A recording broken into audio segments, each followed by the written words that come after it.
வணக்கம். Welcome to Sai Geetha's recipe. இன்றைக்கி நம்ம என்ன பார்க்க போகிறோம் அப்படின்னா,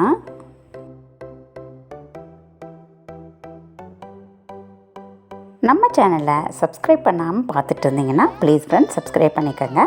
இப்போ வாங்க வீடியோக்குள்ளே போயிடலாம். இப்போ நம்ம புது வீட்டுக்கு வந்தாச்சு. ஒரு 10 டேஸ்க்கு முன்னாடி நான் வீடு ஷிஃப்ட் பண்ணேன். அப்போ எடுத்த வீடியோஸ் தான் இதெல்லாம். பசங்களுக்கு ஸ்கூலு எக்ஸாம் வேறு போயிட்டு இருந்துச்சு. மழையில் நனையாமல் திங்ஸ் எடுக்கணும் அப்படிங்கிற சுச்சுவேஷன். அதனால் என்னால் அதிகமாக வீடியோ எடுக்க முடியல. எல்லாத்தையும் கரெக்டாக பேக் பண்ணி வச்சாச்சு. இந்த டாய்ஸும் லாக்கில் தான் இருந்துச்சு. இது நான் போட்டது. ஃபர் டாய்ஸ் போடுறது எனக்கு ரொம்ப பிடிக்கும். கல்யாணத்துக்கு முன்னாடி, அதாவது ஒரு 18 வருஷம் இருக்கும், அதுக்கு முன்னாடி போட்ட டாய்ஸ் எல்லாமே இதை எடுத்து வைக்கும்போது எனக்கு அந்த ஞாபகமெல்லாம் வந்துட்டு இருந்துச்சு. இதோட கட்டிங்ஸு, அதுக்கப்புறம் இதோட ஸ்டஃப்பு எல்லாமே, இதோட ஃபர்ரு எல்லாமே தனியாக ஒரு இதில் போட்டு வச்சுருந்தேன். அதெல்லாம் எடுத்து பார்த்துட்டு பழைய மெமரிஸ் எல்லாம் எனக்கு வந்துட்டு இருந்துச்சு. இதையும் பசங்கள்கிட்டலாம் காட்டிட்டு எடுத்து வச்சுட்டு இருந்தேன்.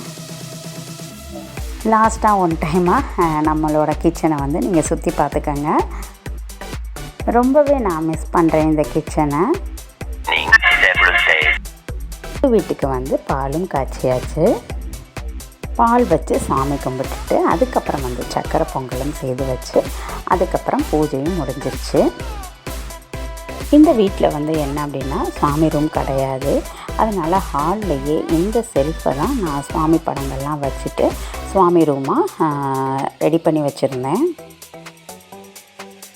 இனிமேல் நம்ம வீடியோஸ் எல்லாம் இந்த கிச்சன்லேருந்து தான் நம்ம பார்க்க போகிறோம். ஓவராலாக இந்த கிச்சன் இப்படி தான் இருக்குது. ஓரளவுக்கு ஆர்கனைஸ் பண்ணி வச்சுருக்கேன். தேர்ஸ்டே 3 o'clockலேருந்து நான் விலாக் ஸ்டார்ட் பண்ணியிருக்கேன். நான் ஃபஸ்ட்டு வீடியோ அந்த வீட்டில் எடுக்கும்போதும் தேர்ஸ்டே தான் எடுத்தேன். அதனால் இங்கேயும் ஸ்டார்ட் பண்ணும்போது நம்ம தேர்ஸ்டேவே ஸ்டார்ட் பண்ணலாம் அப்படின்ட்டு இன்றைக்கி வீடியோ ஸ்டார்ட் பண்ணியிருக்கேன். பாத்திரம் மதியம் லஞ்சு முடிச்சுட்டி கழுகி வச்சாச்சு. இந்த இடத்துல வெயில் வரும், அதனால் கொஞ்சம் வெயிலில் இருந்தால் நல்லாயிருக்குமே அப்படின்ட்டு அங்கே வச்சுருக்கேன். அதுக்கப்புறம் மார்னிங் பாலை எப்போயுமே மார்னிங் தான் நான் வாங்குவேன். அந்த பால் காய்ச்சி ரெடியாக இருக்குது. நம்ம பாபாவை இங்கே கொண்டு வச்சுட்டேன்.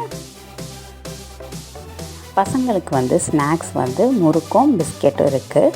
பால் காய்ச்சி ரெடியாக இருக்குது. டீ வேணும்னாலும் டீ போட்டு கொடுக்கலாம். அதுக்கப்புறம் சத்து மாவு கஞ்சி வேணும்னாலும் அதையும் செய்யலாம் அப்படின்ட்டு ரெடி பண்ணி வச்சுருக்கேன். இப்போ பசங்க ஸ்கூல் விட்டு வந்துடுவாங்க. அதனால் ஸ்கூலுக்கு பக்கத்துலேயே வீடுங்கிறதுனால போய் பிக் பண்ணிட்டு வரலாம் அப்படின்ட்டு கிளம்பி ரெடியாக இருக்கேன். பூ வரும், பூ வந்தால் வாங்கலான்னு ஒரு பேகும் பர்ஸும் மாஸ்க் எல்லாம் ரெடியாக எடுத்து வச்சுருக்கேன். வீடை பூட்டிட்டு கிளம்ப வேண்டியதுதான்.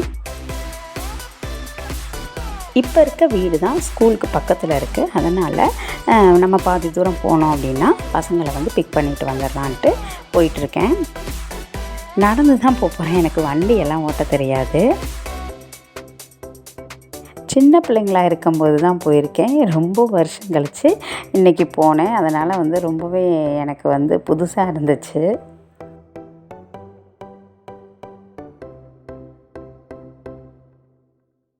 பசங்களையும் கூட்டிகிட்டு வந்தாச்சு. அவங்க ஃப்ரெஷ்ஷப் ஆகிட்டு அவங்களுக்கு டீ தான் கேட்டாங்க. அதனால் ஒரு சைடு பாலும் ஒரு சைடு குடிக்கிறதுக்கு தண்ணியும் போட்டு வச்சுருந்தேன். முறுக்கும் பிஸ்கெட்டோட டீ தான் ரொம்ப பிடிக்கும் அப்படின்னு சொல்லிட்டாங்க. அதனால் டீ போட்டுட்ருந்தேன். அதுக்குள்ளே பசங்களும் ஃப்ரெஷ்ஷப் ஆகிட்டு வந்துட்டாங்க. அன்னைக்கு நடந்தது எல்லாமே என்கிட்ட சொல்லிகிட்டு இருந்தாங்க. என்னை இனிமேல் கூப்பிடவே வராதிங்கம்மா, உங்கள் கூட வந்தோம் அப்படின்னா ரொம்ப ஸ்லோவாக நடக்கிறேன் அப்படின்னு சொல்லிட்டு கிண்டல் பண்ணிகிட்டு இருந்தாங்க. 3 பேர்த்துக்கும் டீ ரெடி பண்ணிவிட்டேன். டீ குடிச்சிட்டு கொஞ்சம் நேரம் ரிலாக்ஸாக உட்காந்து பேசிகிட்டு இருந்தோம். தேர்ஸ்டேங்கிறதுனால பாபாவுக்கு நெய்வேத்தியம் செய்கிறது வழக்கம். அன்றைக்கி கேசரி பண்ணலாம் அப்படின்ட்டு அதுக்கு எல்லாமே ரெடியாக எடுத்து வச்சுருந்தேன். 1 பங்கு ரவைனா அதே பங்கு சர்க்கரை எடுத்துக்கணும். தேவையான அளவு முந்திரி பருப்பு, 1 பங்குக்கு 2 பங்கு, 1 பங்கு ரவைக்கு 2 பங்கு தண்ணி, ஒரு 5லேருந்து 6 ஸ்பூன் நெய் எடுத்துக்கலாம். இப்போ ஒரு கடாய் வச்சுருக்கேன். கடாய் ஹீட் ஆனதுக்கப்புறம் நெய்யை சேர்த்துக்கலாம். ஒரு 2 ஸ்பூன் நெய்யை சேர்த்துட்டு முந்திரியை போட்டு லைட்டாக ப்ரௌன் கலர் ஆகிற வரைக்கும் பொன்னிறமாக வறுத்து எடுத்து வச்சுக்கலாம். இந்த வீட்டில் ஃபஸ்ட்டாக நம்ம விலாக் ஸ்டார்ட் பண்ணுறோம். அதனால் ஒரு ஸ்வீட்டோடு ஸ்டார்ட் பண்ணுவோம். அதுவும் அன்றைக்கி பாபாவுக்கும் நைவேத்தியம் பண்ணிடலாம் அப்படிங்கிறதுனால இன்றைக்கி கேசரி பண்ணினேன். முந்திரி பருப்பை வந்து நல்லா இந்த மாதிரி கலரில் ஆன பிறகு நம்ம எடுத்து வச்சுக்கலாம். நான் இன்றைக்கி கேசரிக்கு எந்த ஃபுட் கலரும் சேர்க்கலை. இதே நெய்யில் ஸ்லோ ஃப்ளேமில் வச்சுட்டு நம்ம ரவையை போட்டு வறுத்தரலாம். இந்த மாதிரி ரவையை வந்து நெய்யில் வறுத்து செய்யும்போது கேசரி வந்து ரொம்பவே டேஸ்ட்டாக இருக்கும். இந்த மாதிரி பதம் வந்த பிறகு நம்ம தனியாக எடுத்து வச்சுக்கலாம். இப்போ வந்து கேஸை ஆஃப் பண்ணிடலாம். அதை எடுத்து வச்சுட்டு அதே கடாயில் 1 பங்குக்கு 2 பங்கு தண்ணி சேர்த்துருக்கேன். நீங்கள் 2.25 பங்கும் தண்ணி சேர்த்துக்கலாம். தண்ணி நல்லா கொதித்த பிறகு நம்ம வறுத்து வச்ச ரவையை வந்து கொஞ்சம் கொஞ்சமாக போட்டு கட்டிப்படாமல் நல்லா மிக்ஸ் பண்ணி விட்டுக்கலாம். ரவா வேகணும். வெந்த பிறகு தான் நம்ம சுகர் சேர்க்கணும். இப்போ வந்து ஒரு 2 ஸ்பூன் நெய் சேர்த்துக்கலாம். இதையும் நல்லா மிக்ஸ் பண்ணிக்கலாம். இப்போ வந்து ஏலக்காய் பொடியும் நீங்கள் சேர்த்துக்கங்க. நான் வந்து ஏலக்காய் பொடி சேர்க்கலை. நல்லா ரவை வெந்துருச்சு. வெந்த பிறகு தான் நம்ம வந்து சுகர் சேர்க்கணும். நீங்கள் வந்து ஸ்டவ் ஆஃப் பண்ணிவிட்டும் வேணால் சுகர் சேர்த்துக்கலாம். நான் ரவை சேர்த்த அளவுக்கு சுகர் சேர்த்துருக்கேன். நீங்கள் வேணாலும் கொஞ்சம் கூடுதலாகவும் சேர்த்துக்கலாம், குறைவாகவும் சேர்த்துக்கலாம். இதை நல்லா கிளறி விட்டுட்டே இருக்கணும். அந்த சுகர் வந்து நல்லா பாகாகி ரவையோட நல்லா பிளெண்ட் ஆகிடும். இந்த ஸ்டேஜுக்கு வந்த பிறகு இன்னும் 1 ஸ்பூன் நெய் விட்டுட்டு நம்ம நல்லா அதை மிக்ஸ் பண்ணிக்கலாம். லாஸ்ட்டாக இறக்கிறதுக்கு முன்னாடி நம்ம வறுத்து வச்சோம் இல்லைங்களா முந்திரி பருப்பை நம்ம தூவிக்கலாம். அவ்வளோதான், கேசரி ரெடி ஆயிடுச்சு.